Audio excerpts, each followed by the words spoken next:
Hi everyone, this is Elizabeth, your DIYer and craft knowledge frugal crafter. Um, Doc Dandelion Dandy Soap.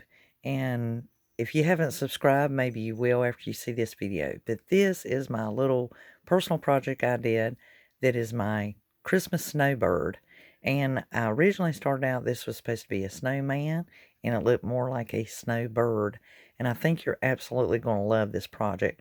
I have already made it. I do not have any more pieces to put together, but I'm going to give you the items I used and some tips and tidbits and let you DIYers just run with this project, because I'm sure that someone's going to alter it and make something much, much better than I did. But just to tell you how I did mine and give you some tips and tidbits on some of your tools and do's and don'ts that are really, really significantly important when dealing with glass craft projects. So to get started, everything here is from the Dollar Tree. I do have one item that is not from the Dollar Tree, but you may not select to do this particular globe. The first thing at hand is the goldfish bowl. As you know, you can find this in the floral section.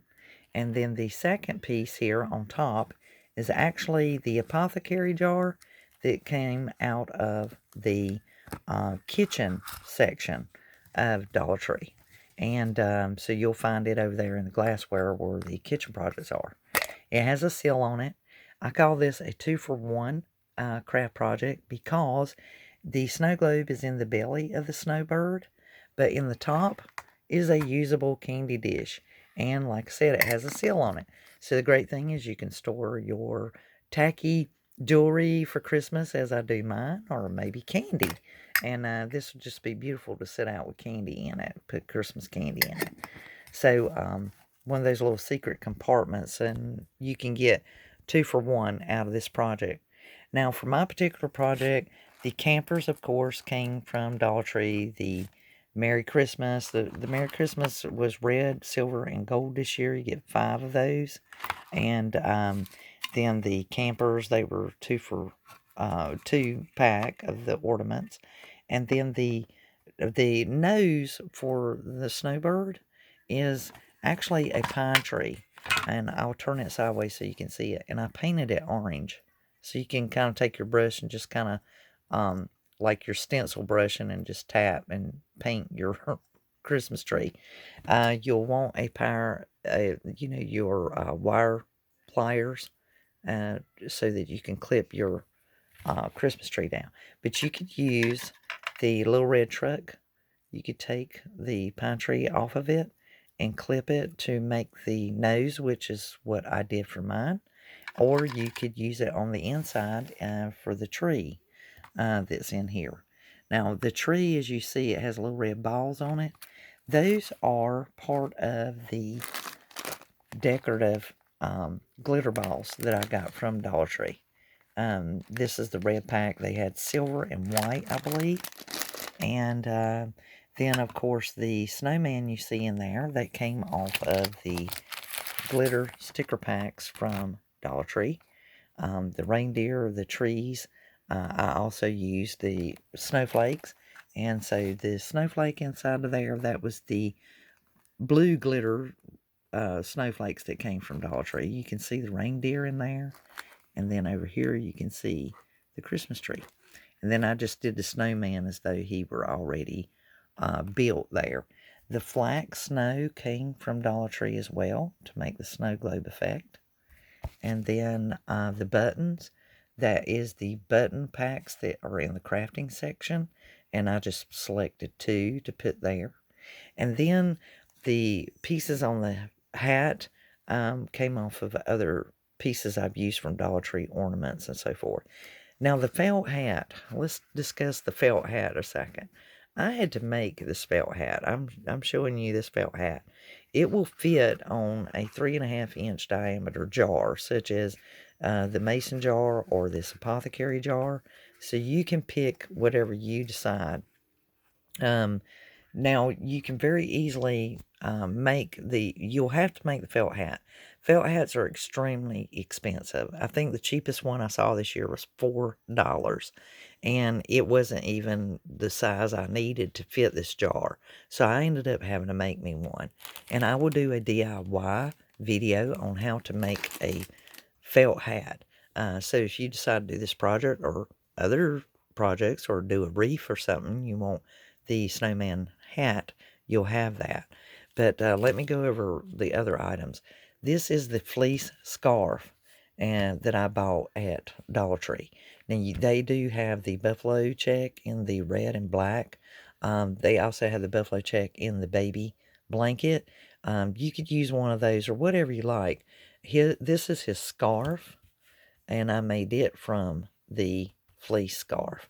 But I took it off so that I can cover some material facts with you so that you understand how I managed to get this to work. Because this is glass, you will use high temp on your glue gun to place your items inside of your snow globe. And it is important that you use the high temp and that you're using the Gorilla Glue to do this, because you want these to stay for years, no matter where this jar goes or how much it gets shaken around. And of course, when we store things at Christmas, every season things get rattled and turned upside down and flipped around, and all kinds of things can happen to them. So you want it to stay intact. So I'm going to give you some facts on that. And that is why I have left him as this without his scarf. If you select to do this project, you pick this apothecary jar and this goldfish bowl. The apothecary jar will fit down in this globe. If you just center it just right, it's going to sink. It's going to go down in this jar into this bowl. So to keep that from happening, what you're going to use is your hot glue gun. You're going to put a continuous bead of hot glue all the way around the upper edge of this goldfish bowl. Very important to let it dry. Once it dries and cools and hardens, it is creating basically like a washer on the top of this jar. Then you can set the apothecary jar down on top of it, and it will stay there long enough for it not to sink down into the goldfish globe. Then the other item that you will need, and you will have to purchase this item at Walmart or Dollar General or a hardware store, and it is the Loctite clear silicone. Now, the reason why I'm advising you to use this is very, very important. There are several reasons why. Number one, silicone is very safe. It's non-toxic. It does create a waterproof seal, so if you wanted to clean this jar, you could with water, Windex, or whichever. I did use Mod Podge along with white paint for the outer surface, and that's just so it's not rough and rigid, and it colors it up really good, and it paints it. You can do that and then go around it with another layer of the matte varnish or sealer or whatever if you want it slicker than what it is, so that it doesn't get scuffed up easy.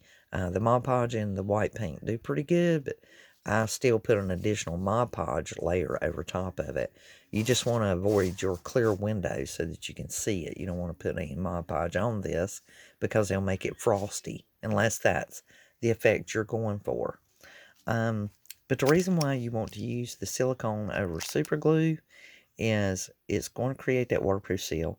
Super glue does have a tendency that if it's knocked, it can still come intact over a period of time. Silicone will not come loose. I don't care what you do. You can peel away and chip at it. You'll probably break the glass before you get all the silicone off of it because of the way I'm going to tell you to put it on there.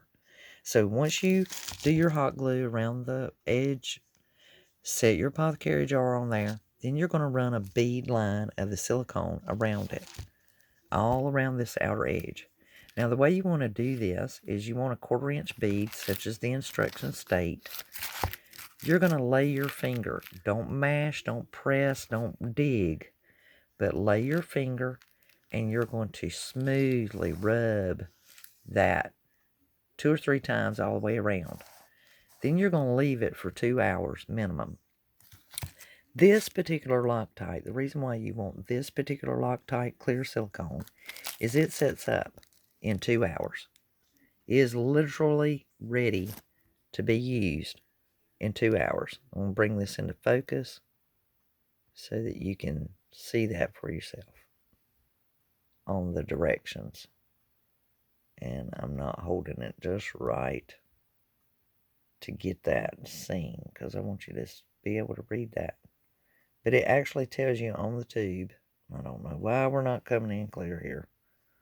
Let's see here. There we go. How is that? See that right there where it says apply, assemble parts immediately. Leave undisturbed for at least 2 hours. Sealant application. And then it's telling you hold tube at an angle, apply by pushing silicone onto the point where you want to use it and onto the joint, as it says.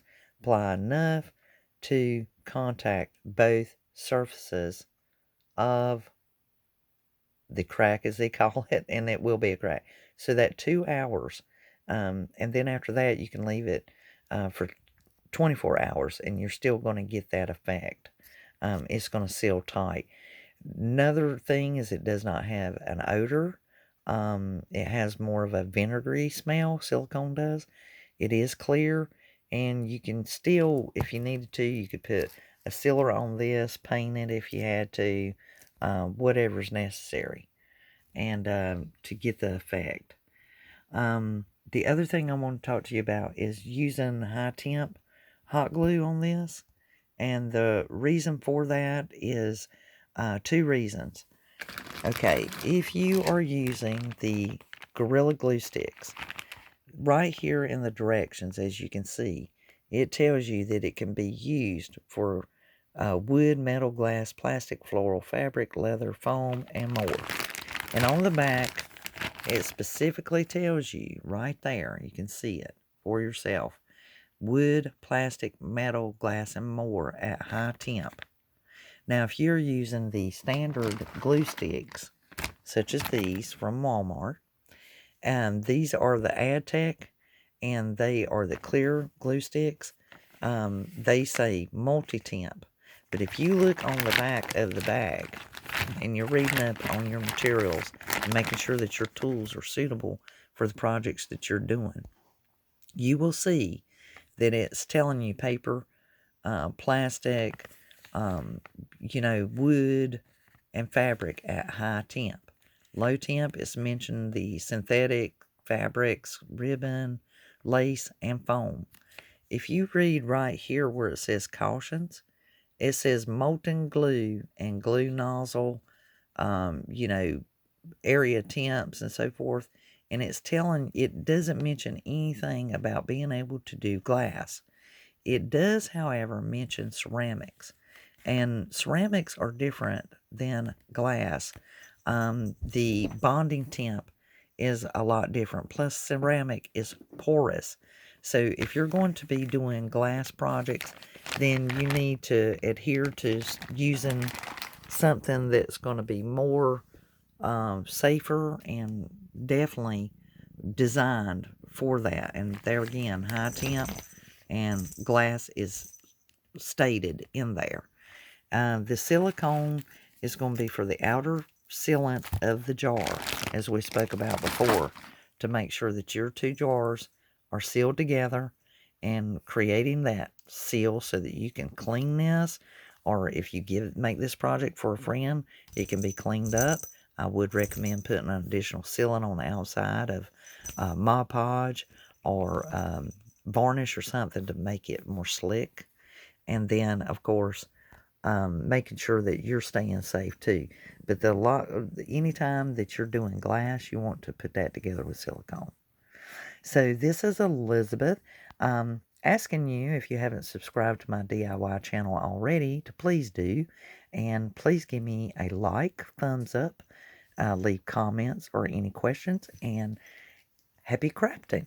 See you in the next video.